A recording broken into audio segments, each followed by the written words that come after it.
শেখ হাসিনার পদত্যাগ ও দেশত্যাগের পরদিন নারায়ণগঞ্জে বিএনপি সহ সব রাজনৈতিক দলের নেতাদের সঙ্গে মতবিনিময় সভা করেছেন জেলা প্রশাসক মোহাম্মদ মাহমুদুল হক। মঙ্গলবার দুপুরে জেলা প্রশাসকের সম্মেলন কক্ষে সার্বিক পরিস্থিতি শান্ত রাখার জন্য এ সভার আয়োজন করা হয়।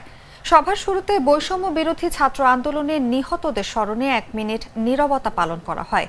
সেই সঙ্গে তাদের রুহের মাগফিরাত কামনা করে দোয়া মাহফিল করা হয়।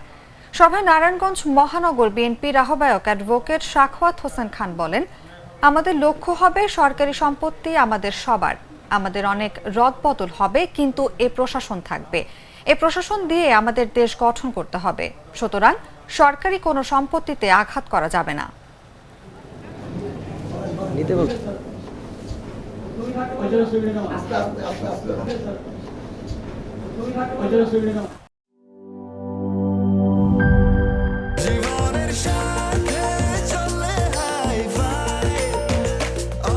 স্বাস্থ্যকর অল টাইম, সব সময় অল টাইম হেলদি লাইফ।